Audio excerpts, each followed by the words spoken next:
So, hi everybody. I'm Aisha. I'm an intern here at PPC, and I'm here with. You can call me Jerry. I'm a trainee counselor at PPC, and first of all, we'd like to thank all of you guys who come to watch our live stream that we're going to talk about, which is People pleasing. So, yeah, why we chose this topic is because we just think it's really important for people to address and understand why people engage in people pleasing, and considering that it's such a widespread behavior that can actually take over our lives without us even noticing it. So that's why we think it's important to talk about. yeah. So, I mean, various places to be honest. Like people pleasing can be anywhere. It can range from work, friendship, romantic, with family. I mean, in various settings. So I'm sure it will be in for a drive here. So, would you mind telling us more? What is people pleasing? okay. So people pleasing, by definition, what it is it's a behavior that where we put other people's needs, wants, and expectations above our own and above our own well-being and our own authenticity. So this type of behavior, it usually involves saying yes to things even when you want to say no. And this would like be in situations like requests. When people ask you for things, you'll say yes instead of saying no, like even if you wanted to say no. Or invitations or responsibilities, even commitments. And what else? People pleasing can also include not expressing your true thoughts and feelings because you don't want to disappoint others, or you don't want to cause any conflict. You just want to maintain, harmony. So it would also lead you to being agreeable. People pleasers are very agreeable people. So, yeah, because they're always agreeing with others. They're afraid to speak out their own opinion. And um another thing would also be constantly seeking approval or validation from others, because people pleasers, they tend to base their self-worth on external feedback instead of their own beliefs and their own values, and um, lots of things, lots of things like even excessive apologizing. Do you know anybody who apologizes a lot in particular? I do. Would you um mind? um Me. Yeah. Do you like? I guess I just tend to apologize to soften. I'm okay with setting boundaries, but I do feel quite uncomfortable doing them sometimes. So I tend to like, oh, I'm sorry, here and there, just to soften the Uh, bluntness of it. That is a people pleaser trait. I'm not saying I am one, but that is a trait I have. So yeah, usually they will apologize even when it's not their fault to avoid criticism and to just maintain a certain positive relationship. They'll also even feel guilty. With that comes feeling guilty or anxious when they have to assert boundaries or state their own needs, though in general, they do not state their own needs ever. They're very uncomfortable doing that. Um, so yeah, that's like a pretty basic rundown of what people pleasing is. Jared, do you think you have any input on that? yes, I mean, people pleasing can be ranged all sorts of things. It can be like overcommitting, like let's say if you have a job, even though you have a lot of things on your own plate, and then someone adds on to it, and that's despite the load, you still try to say tendency to say yes because you wanted to help them, but at the same time, it costs you your own like manage like your own stress. It gives you a lot of load to work on, and also in terms of a friendship, it can be like when you're constantly there for Mhm. others but not for yourself. That can be mentally straining. I'm pretty sure about that. Exactly, definitely. I mean, So, no, continue. I'm sorry. oh, sorry. It's like there's also when it comes to romantic relationship where we'll be talking about it more. Is where when when one of them is suppressing the others, or one of them is like changing yourself for the others. But we'll get back to it. And Mhm. also thing can be revolved around people pleasing behaviors. Like there's a lot more than meets the eye. Mhm. Yeah, for sure, for sure. So, um, guess like uh hold on, let me think. Okay, so now that we've kind of had a basic rundown of what people pleasing behaviors entail, we can start to talk about how it affects us. Mm, So, when we're always putting people above us, it can it can lead us to feeling like first and foremost stressed and fatigued. And mm, why is because when we're always saying yes to plans, let's say, so like that would cause us to be like frequently overbooked.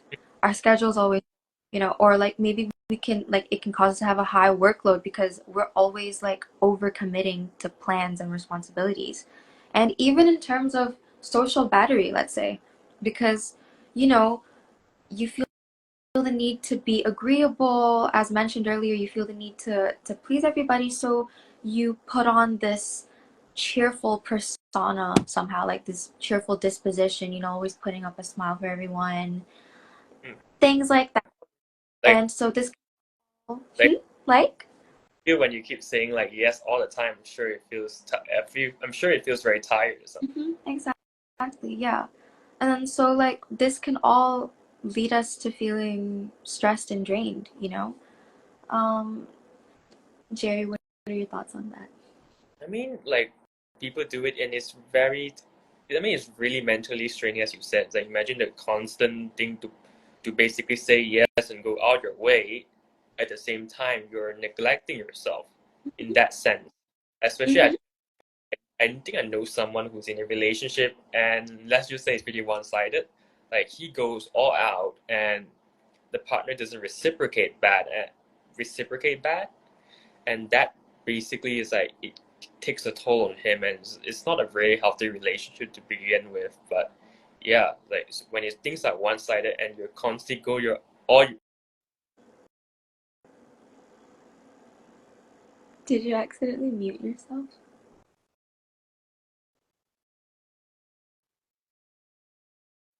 you know that it causes more mental strain in your own well-being. So yes, it is people pleasing behavior can have a detrimental effect towards your own well-being. Mm-hmm. Mm-hmm. Yeah, like, and as you said earlier, um, what doing all of like overextending yourself can cause you to neglect yourself. And when you were talking about your friend's relationship, right? That is also like two other effects of people pleasing. One of them being self neglect and also relationship imbalances. So how does people pleasing lead to self neglect? It's that when a person has little to no energy for themselves, because you're always putting your energy into other people, you will neglect aspects of your own lives and your own self care. And this goes beyond just mental and physical health. It can go to your academic life, your work life, even your like appearance. Like maybe for an example would be this is kind of a nuanced example, so I hope I present it properly. Like But but for example, like with moms, right? With moms, I think culture and society put so much pressure on mothers, and so like maybe if like for a new mom they have just given birth, and then they're expected to continue right after the baby is born to continue cooking for everybody, continue cleaning for everybody. She doesn't get time, or she just gets little time to rest, and that is just expected of a mother. And moms themselves, they don't even know that, like, they don't even know if they have enough time to recuperate or not. All they know is just that like people expect this of me, so I'm gonna have to do it mm, you know Aisha, so perhaps I'd like to ask you here is like, is there a difference between responsibility of a mom and also when it comes to people pleasing? yes, definitely, because because like, not to it is in no way I'm saying like, oh, she's doing her responsibilities as a mother or as a wife, therefore she's people pleasing. No, there is absolutely a difference between that.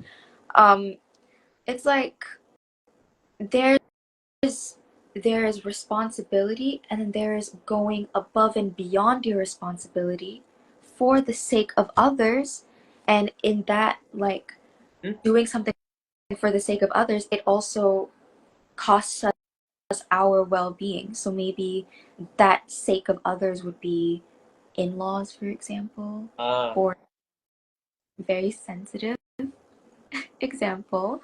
But yeah, it is common in our culture, right? So things like that. Does that answer your question?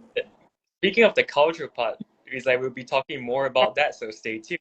But going back to the main topic, is like some of the aspect of people pleasing behavior can be ranging from, friendships, romantic relationship with family, social settings, or perhaps everyday interactions. Yeah. Okay, is there anything you could think about when it comes to people pleasing behavior in a social setting? Is that a I'm so sorry. Is that a question? As is like perhaps I can ask you, Aisha, is like in the social setting, what are the other things that maybe are people pleasing behaviors? Because some of them are not too notable compared to the others. I can Perhaps.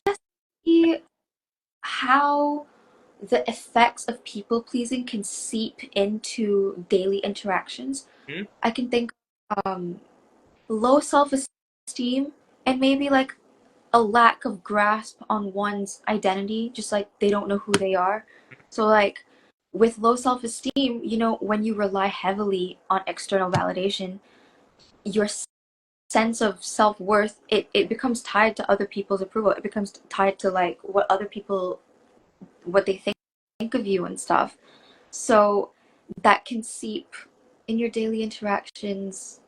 And that Let me think of that it. can go along with Mm-hmm. conform opinions. Like let's say there's a Yes. dog, right there you have, but you yourself have a different thought, but because you may be afraid to agree to disagree with others, you Yes. may also have thoughts of going with what the majority would think of, which is conforming, and that also can be a form of people pleasing behaviors. And perhaps the more casual way you can be like, let's say your friends, right? They say a joke, even though you may not enjoy the joke, but you still laugh along. Mm-hmm. Have you Yeah, exactly. similar?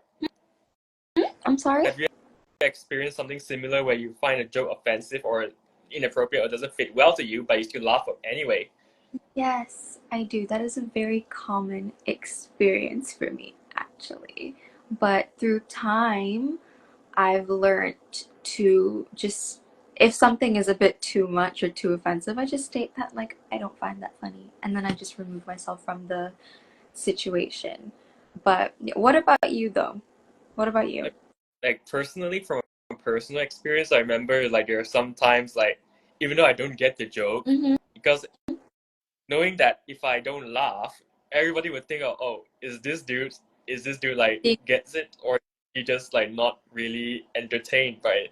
Like, don't get me wrong, I enjoy my friends, but sometimes yeah, joke just doesn't get me. So because to conform, I have to laugh anyway. I've done but yeah, that too. but Yeah. just maybe just a thing or two when it comes to people pleasing behavior. However, when it It's comes to a more like mentally straining part, like would you like to talk about perhaps imagine being in a romantic relationship where one of them are people pleasing. What do you think would happen, Aisha? well, I think in context of a romantic relationship, obviously it can cause you feelings of resentment, right? Frustration, and at times it can go like the extreme route. It's actually it can put you in dangerous situations because, when your needs and when your boundaries are constantly overlooked or constantly disrespected or dismissed, you can be at risk to being exploited by your partner, being used, being manipulated, even abused, just by people pleasing from the other party. And also with like the other party taking advantage of that, of course. But yeah, just like, Yeah, it's like that's like imagine your needs being suppressed all the time. I mean, I'm sure it's a very very challenging and which also compromise you a yeah, lot. And what you mentioned that it can when it comes to your partner taking advantage and overstepping boundaries is also can be interconnected in a family setting rather than just a romantic settings. That Mm-hmm. shows quite No, I'm sorry. No, continue. I'm sorry. that shows quite a lot when it comes to people pleasing behaviors. Mm-hmm. Mm-hmm. And also because people pleasers, one of their number one fear, it's being rejected and disappointment from others. So, when it's in the context of like a close relationship, or like a romantic relationship, or like family, there's other factors that go into it. Even if someone isn't a people pleaser, you as a partner, or you as like a family member, you will tend to be leaning towards the wanting to appease, Mm, and right. So being a people pleaser, that would just like make those tendencies mm. go like times. But yeah. Mhm. Like imagine how Mhm.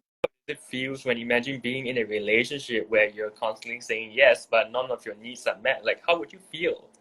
Exactly. Exactly. It's Like like. how would you for yourself? Like let's say being in that position. Mhm. Are you asking me how I'd feel? Question. Sorry. I'd feel terrible. I'd feel. How would you feel, Jerry? But yeah. Um. mm, Would you what else like are Mhm. perhaps you can elaborate more on the other effects? in terms of how it feels, or also is that when it comes to, especially when it comes to a committed relationship where you're constantly saying yes. I'm sure Hmm. you feel terrible. Yes, you would. You would feel terrible.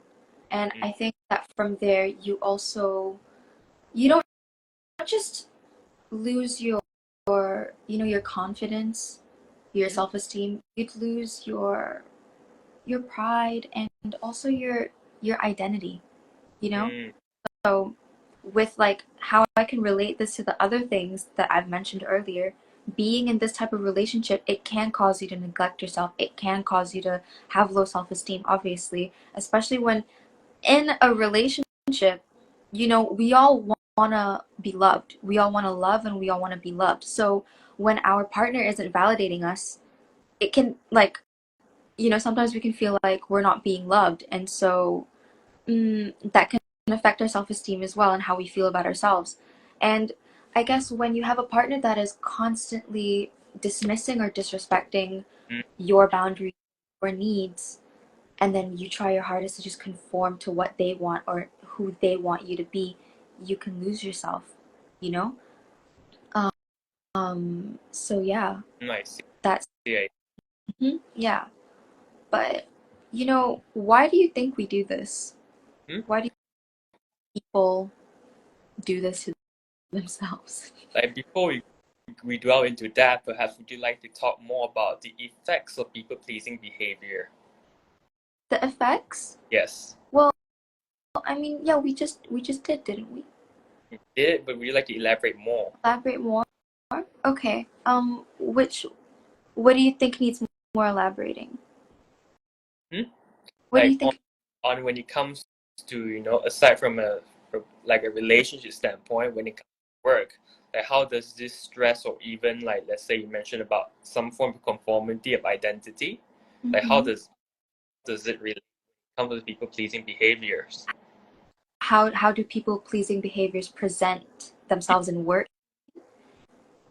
Yes. Is, hmm. Do you think you have examples on that? Hmm? Perhaps would you like to try first?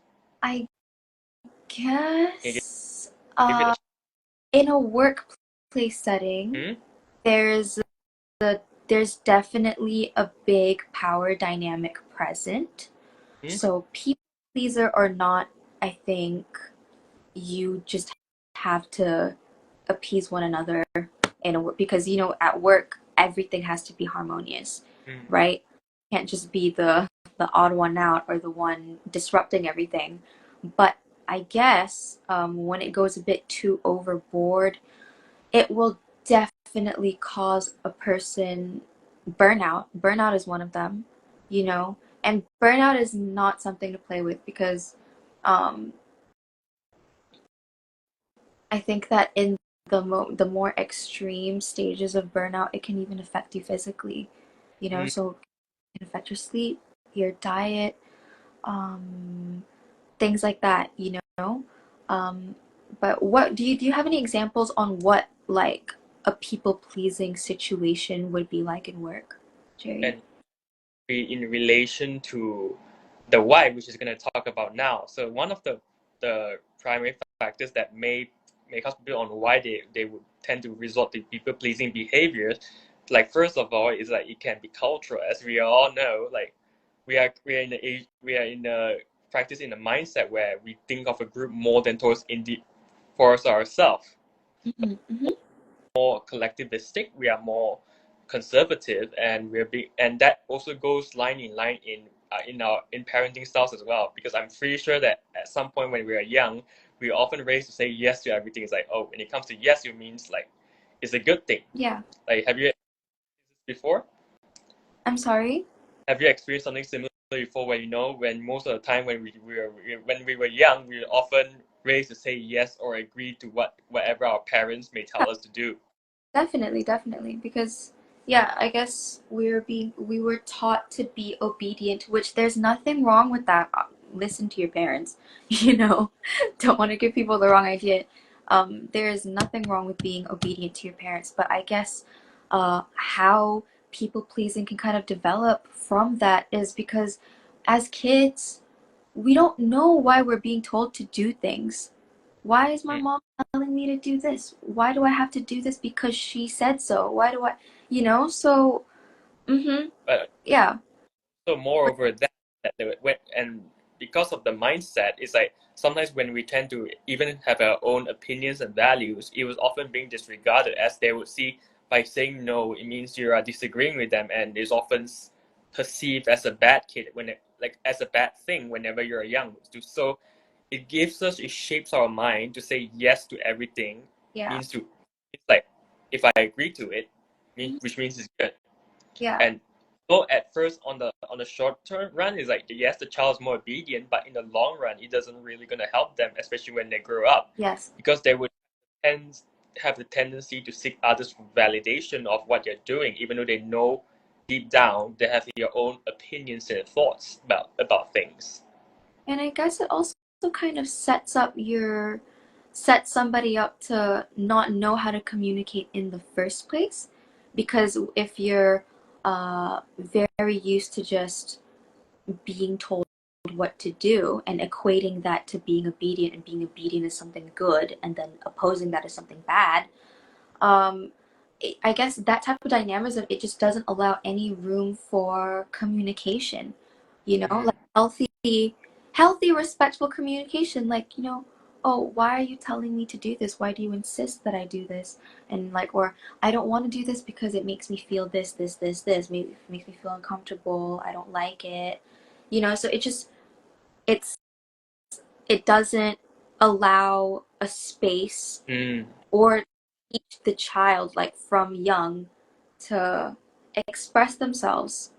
So I guess that people pleasers kind of tend to explode once in a while too, once they've had enough, because they don't know how to communicate. That sounds like a lot of external validation and also dependency Yeah. to seek approval, fulfill one's own self-esteem.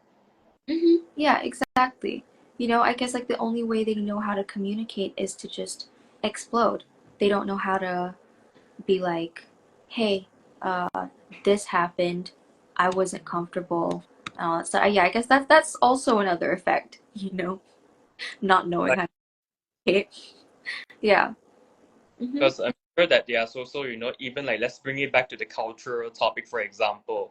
Like yes, like there's no wrong to do your social responsibility, but imagine going all the way out. Like let's say like if there's any gathering, I'm pretty sure you've seen a few parents or someone out there who would like basically like put their children or basically like, go all their way out to impress their relative.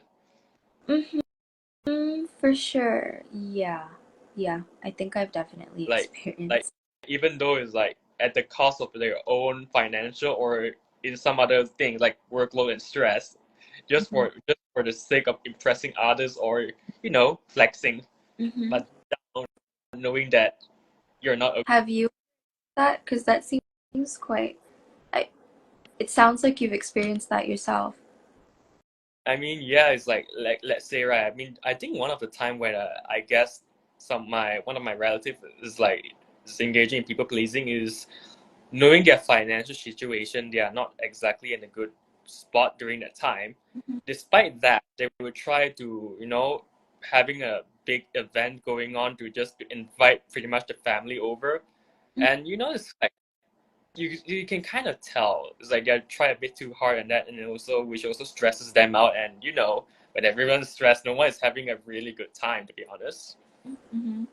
Yeah, I guess that is a good example of people pleasing because Mm. they're doing it for others and it's at the cost of their Like financial. but for that case, it's financial and also their mental well-being, because because the things they need to prepare, the things Oh my gosh. the things you're right, the Yeah, things they this need table to prepare. broke. Oh, I say the things they need to prepare also when it comes to like finance costs and also the preparation materials and stuff. You need imagine doing all of that just to get some approval from others. You know how, yeah, just to get, yeah, external validation, which is then in line with with also our next point, which is social anxiety. Mm-hmm. Mm-hmm. Mm. And when it comes to social anxiety, sometimes people were taught like, to avoid conflicts. They would avoid anything that caused them distress. What they would do, they would just say yes, because and from constantly saying yes or being agreeable or to conform the majority, it just gives them the idea of, okay, to get along with them, I need to say yes. I need to be agreeable. I need to do things. Mm-hmm. Even let's say if it's someone who is very timid, Mm-hmm. like very shy, very introverted, imagine they'll just say yes for the sake of towards the group to do extreme sports, even though it may not be their own cup of tea. Mm-hmm. Mm-hmm. And like you mentioned, it's not exactly like your own self. That's not what you wanted to do. Yeah. Yeah. This sounds like you're talking about where these behaviors stem from, right?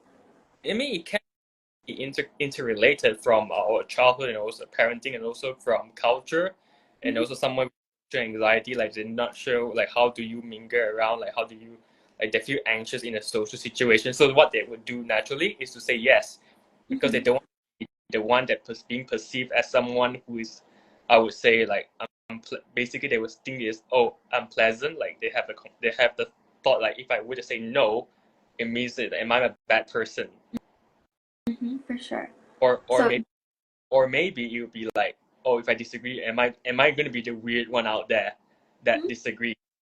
mm-hmm.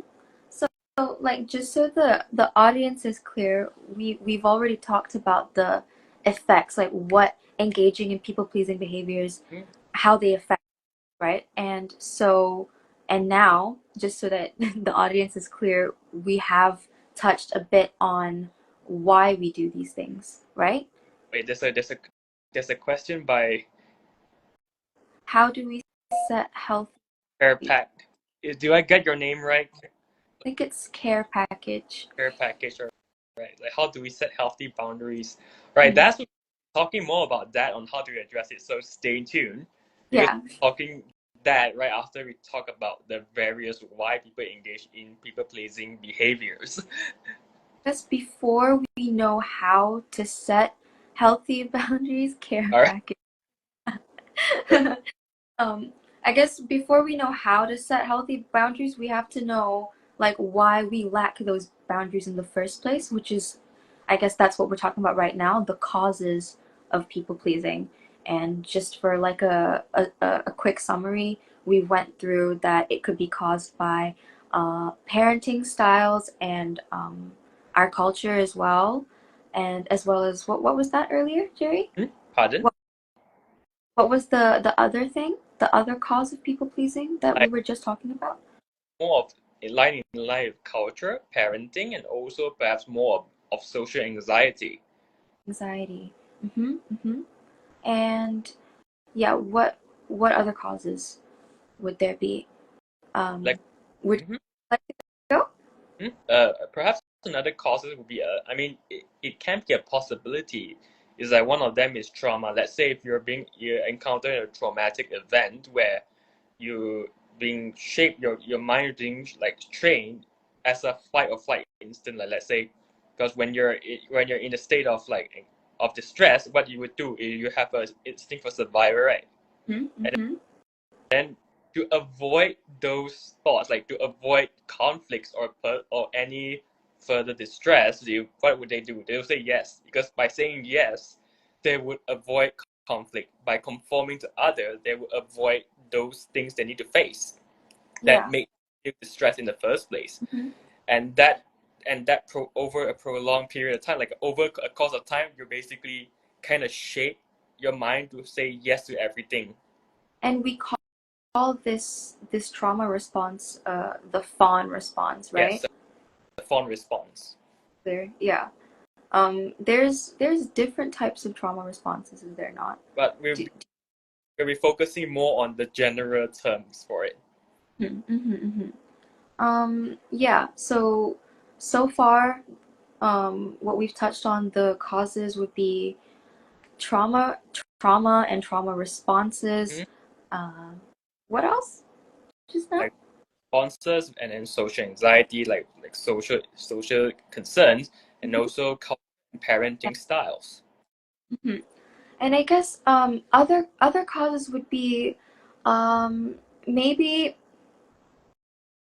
empathy overload, like someone who just has so much empathy they just don't know what to do with it. And don't get me wrong, there is nothing with having empathy. You know, that is an important characteristic to have. But I think for naturally highly sensitive people, we kind of tend to, you know, because we're so in tune with other people's emotions. So um, when you're like that, you're constantly resonating with other people's feelings and other people's needs, and it can become overwhelming at times. It's so overwhelming that it's kind of like hard for people like this to separate Mm.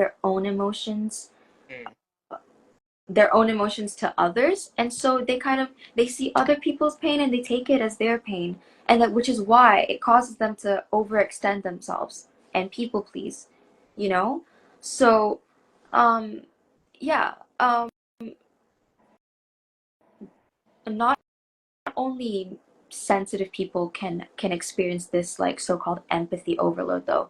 It can also be from people who maybe have gone through a lot, like a lot of very heavy, painful experiences, because those types of experiences, it can heighten your sense of empathy. So obviously, you know, how they relate to other people's pain. No, not how, sorry, because they relate to other people's pain, they people like this, they will tend to strive to alleviate that for others, you know? Or even like maybe if you're a type of person that you grew up with highly empathetic people, obviously that serves as a role model for you, so you tend to adopt similar behaviors or similar character traits, right?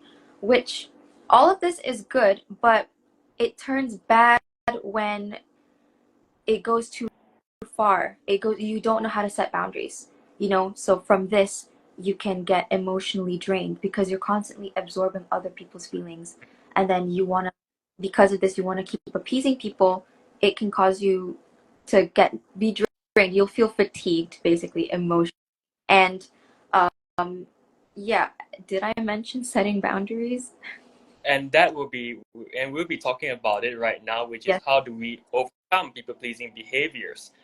There's a few more, but there's a lot. I mean, I'm sure there's a lot, but we'll be focusing on the main points for now. One of it is, you know, whenever someone presented or just give you something to do, like most of the time you feel like there's a time limitation to it. You have to make a decision in a very short amount of time, right? Mm-hmm. Mm-hmm. You on the act of perhaps like we like impulsiveness, you would just say yes, even though what we can do rather instead is like we give ourselves some time to reflect. Mm-hmm. Yeah, Because let's for just say like we tend to always make decisions on the fly. Yeah, that's Now, like one mm, set of boundary, but mm, isn't that we should focus more on the causes for now because we will definitely get more into that later, right? mm. It's like we give because sometimes when we are during the time to make a decision, we often perceive time as is limited because like oh we have deadlines to meet and everything. We have to say yes, Mm-hmm. but instead it can be a momentarily like pause for you to reflect and then Yeah. evaluate yourself. Do you have the capacity to do the stuff? And Mm-hmm. by having a more time to reflect, you'll be able to have a more clearer mind of or something you want to do. So you'll make more clearer and better decisions for yourself. Mm-hmm. Mm-hmm. For sure. That is one And to set a healthy boundary if you are somebody who is, like I mentioned earlier, just overly empathetic and you don't know how to set a boundary. That is one very good example. Um, but I would like before we continue on that, I would like to touch on another cause, another reason someone would engage in people pleasing okay, behaviors. It would be their sense of guilt or obligation, mm, right? mm, I don't know, Jerry. Do you feel like you can relate to this? I mm, feel like you. you might elaborating like what do you mean by the sense of guilt? Do you mean to say no is I guess in terms of the okay? obligation. I mean, yeah, I can see that some people in the audience they can relate to that too. Yeah, because people pleasers again, they're afraid of disappointing other people, and they just want to appease everyone, right? They also have with that comes a strong sense of guilt, Mm, and it's not just a want to appease others. They feel like it's their obligation to meet the needs and expectations of others, you know? And this can be related to, it can be caused by family dynamics, culture, things like that. And I guess this goes hand in hand with what I mentioned earlier about the difference between upholding a responsibility yes. versus going above and beyond something you don't actually have to, right? Because yeah, if we are obligated to something, of course we're going to feel obligated to do it. So that is in no way people pleasing. If you are upholding your obligations, you are upholding your. But yeah, there's a difference because yes, upholding obligations it does involve fulfilling commitments, fulfilling duties, fulfilling requests, right? But it gets to the point of people pleasing when you go beyond all of that you need to do to prioritize others' needs at your own expense, at the expense of your own well-being. And usually this will be like the main motivator of it would be like just you're driven by a fear of conflict or a fear or like a desire for approval as mentioned lots of times earlier. So yeah, that's what do you think about that, Jerry? Like, do you think you've ever felt this way before? Like that's a pretty valid point you brought it out, especially when it comes to the feeling of guilt and also obligations, because Yeah. sometimes the other factors like that makes you have the conflict. I mean, it can be through like let's say if someone were to gaslight you or even like put pressure on you, like those also can be a factor that results Yeah. to someone eventually caved in and also conform by saying yes.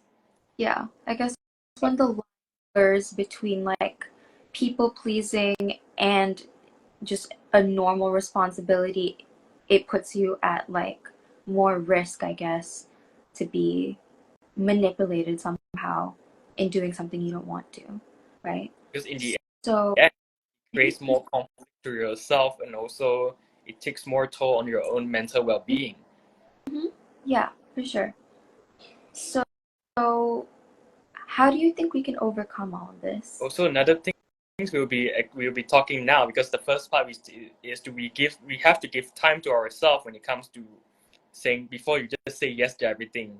Let's put this that's our first point like that Mhm. we just and the second one is to sometimes Overcome huh yes into to like yeah, just so the audience is clear. more of to have the practice to say no because we are so used to say yes all the time. I'm pretty sure it is relation to how we're being raised and stuff to say yes to this and say yes to that to seems agreeable to everything. Mhm. So by saying no, it can be a bit hard, especially, I'm pretty sure like when your close friend asks you about something that you're not comfortable with, you would just say yes. And Mm-hmm. Mm-hmm. hard to say no to them because you don't want to hurt their feelings or you don't want to affect the friendship. Mm-hmm. Yeah, for sure. So at first it may feel very uncomfortable when you have to say no towards something, but then again, it's also to also help yourself to also give you the time and space and also the needs for you to be able to go through rather than just conform to people pleasing. Mm-hmm. Yeah. And that is like, that doesn't just help us overcome people pleasing, but that is also a way to set boundaries, right? Healthily, right? Because it's also in the end it's more aligned to yourself. Mm-hmm. It's something you have to ask yourself, is it something you're comfortable doing? Like, I mean, if you're comfortable doing so you can go nuts with it, you can say yes. But if it's something that's bothering you, it's like you have to say no at some point. Yeah, Because like, sure. you can't just yes all the time to be just saying yes. I'm pretty sure by keeping saying yes, it's not gonna be well for you. You're gonna be feel tired and strained from all these things that you have to put up. That in the end, you're neglecting yourself. Yeah. So I guess for people with people pleasing tendencies, it's definitely important for you to practice saying no. I think that like saying no is like a people pleaser's worst nightmare.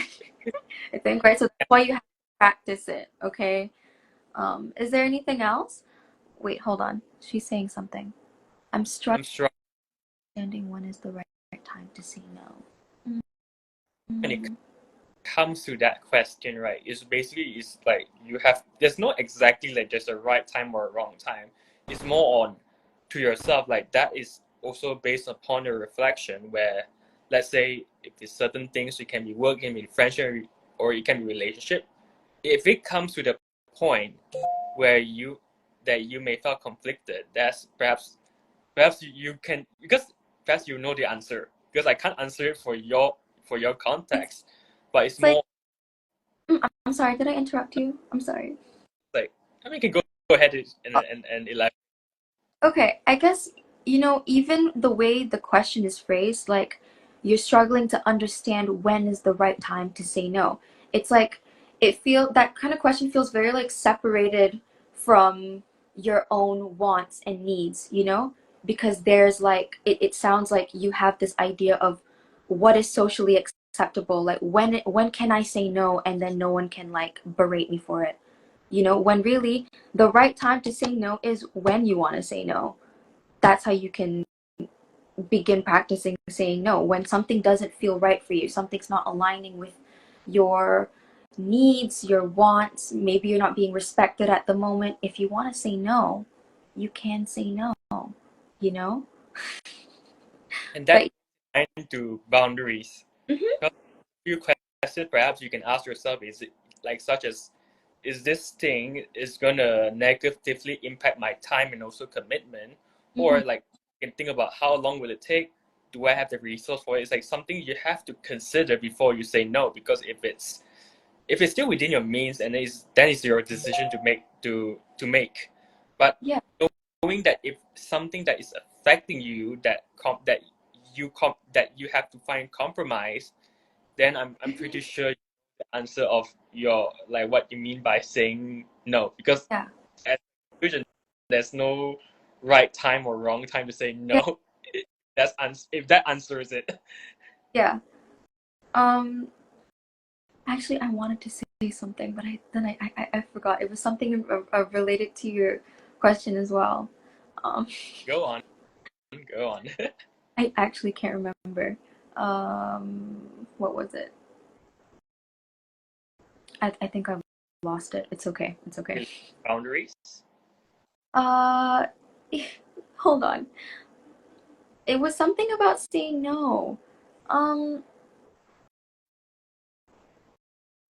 because you said something and then I wanted to, it's okay. It's okay. I don't want to take too much time. Like we'll go along with perhaps Maybe you I'll remember. you pop it up in the meantime. Yeah. So the next one would be, as we all know, is to set your own boundaries Mm-hmm. rather than rather than focusing on, let's say, then what others want. You need to also evaluate yourself. What do you want when Mm-hmm. when it comes to a settings? It can be your relationship, and also is in the workplace. I'm Yeah. sure we all do have our own sets of values and beliefs to that we innate in Mm-hmm. ourselves, that we kept for ourselves. Yeah. And in relation to that, we basically reflect our own values when it comes to knowing what our boundaries, because I'm sure that all of our boundaries are different. I'm Mm-hmm. sure Aisha, I'm sure you also have your own boundaries when it comes to friendship and also your work and also Definitely. even your family as well. Mm-hmm. Yeah, for sure. I do. And that's the thing about interpersonal relationships, and why it's so hard for people pleasers, because when everybody has different beliefs, different values, different boundaries, Mhm. and the type of person who doesn't know how to say no or assert yourself, then again, it'll cause you to be caught up in that people pleasing behavior. So it's important. I'm scared that I'll end up being a selfish person. Oh, oh, there it is. Let me. Sometimes my own boundaries aren't that clear to me. Mm. I totally understand what you mean. Mm. Anything to say on this? Like, is it something to ask yourself? Is it perhaps you mentioned if you felt like if it's selfish to set your own boundaries, but it's more like to take care of you before you attend to others. Is something you ask yourself. Is it because it's more like a question? Is it selfish to take care of myself before others? Yeah. You know, our as human beings, our feelings, how we react to things, that is also like a great, let's just say anger, right? Anger is, in a way, it shows us where our boundaries are. So when you say, like, okay, you sometimes you feel like your boundaries aren't that clear to you, maybe because you um haven't had the time to intellectualize and really fully process your feelings and thoughts towards a certain thing. But the first, I feel like my best answer for this question is, you can begin to see where your boundaries lie based on how you feel. So you have to, I think you should practice like intuitiveness and introspection, just reflecting, like really diving deep into why you feel this way. Maybe, like, for example, like, maybe, for example, a personal example would be, I think I get quite overstimulated quite fast with noise and lights and all of that. So all of a sudden, I'm just so mad. And then from the outside, it seems like I'm mad for no reason, when really, like, okay, I'm mad because of the noise right now. So from there, you can see that because I'm mad, because I'm getting triggered by noise and stuff, it shows that I think I need some downtime. That is a boundary. That is like beginning setting a boundary already. You know. I hope I'm being cohesive with my answer. Jerry, what do you? It's more like perhaps I can elaborate more about that. It's more of something you like she mentioned, like you have to reflect and ask yourself the actual question, because in the end it relates to every situation you're going to be facing, like work, relationship, friendship, and so forth, even in general, life in general. That Yeah. Yeah. ask, like, is something that you're okay, is this something that is within your capacity, or is something that you are genuinely, I would say, like, okay to do it. Mhm. Mhm. And so let's say if there are also times where you have to take care of yourself, or to basically knowing that there are some things that may be unpleasant, that is this that brings you back to the question, is like is it being selfish where you have to take care of yourself? Because I'm sure to care for others, we have to care for ourselves first. That goes back. That goes back to it. Mhm. Yeah. So I guess to just like summarize both our answers, I think that for me, when you are unclear about your own boundaries, just be like the first step to that would be to just recognize how different things make you feel and really go deep into that. So I hope that answers your question, care package. Um, Back to other ways of overcoming people pleasing behaviors because we're kind of short on time. What have we gone through so far? We've gotten practicing saying no, right? And then we've gone through what else, Jerry? Also, go through all of that, like because it can be quite a step for us to go to in overcoming people pleasing behavior. Yeah, for So perhaps one of the things we can start doing is like start with something small. yeah, Start something exactly. small. Sure that by starting something small, you're able to slowly practice. Sure Mm-hmm. that Yeah, you would go to something like that is overwhelming for you to say yes, and also when it comes to big decisions. yeah, for sure. I think I have some things to elaborate on from what Jerry said earlier. Like, for example, waiting a bit before saying yes, right? So, with that, and again, like you said, we have to start small.